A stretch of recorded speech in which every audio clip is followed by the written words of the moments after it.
Hi, I'm Leon Lazinski, and in this video, I'm going to continue with what I spoke about in the previous video, based on the idea that in a modern life, we have many things missing from what kept us healthy many generations ago. And in order to achieve this health, we really need to start incorporating them back into our lives, or even mimicking them in the best way that we can. So one of the biggest things in my view, outside of our food supply, which has changed dramatically from our ancestors, is the fact that we are living much more sedentary lives.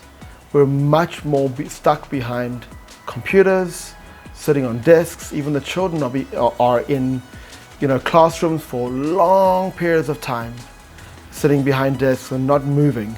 So the lack of movement has created major challenges to our physique, to our overall health, to our mental development, our coordination, all these sort of things. And so yes, our lives are built in such a way that we live in cities, we live in apartments or houses, we're indoors a lot more.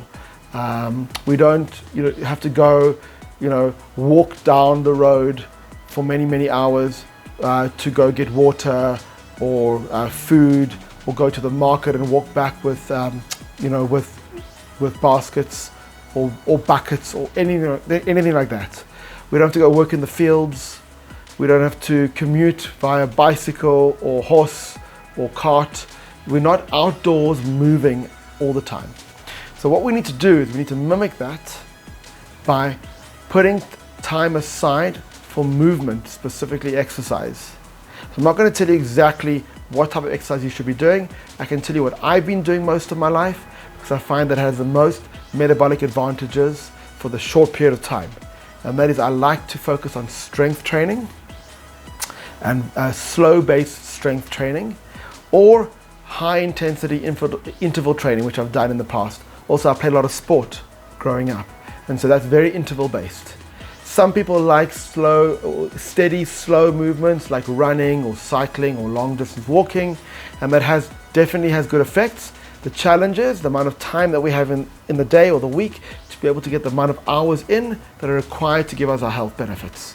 So that's why things like doing short, intense bursts more regularly and frequently is, for me, the most practical way to get movement in, especially when we are as adults and we've left school. In school, we really want to try and promote environments for our kids where they can have lots of running around time, climbing trees, moving in fresh air. Because I'm going to talk about sunshine and fresh air and sunlight in another video, but one of the things that we've lost through our sedentary lifestyle is being indoors in artificial light and lack of sunshine and fresh air. And so we can't always get all of it done, especially if people live in very cold climates, or it gets dark very early and gets light very late. Then we have to maybe do things, creating a gym at home or an exercise environment at home, or creating, going to a gym or a structured a workout class or anything like that. But short, intense strength training, that's what I do, or high intensity interval training, brings the amount of time that you need to exercise to a very short amount of time, and that can mimic that on a regular basis, not once or twice for 3 hours a week, rather daily, or at least 3 to 5 times a week.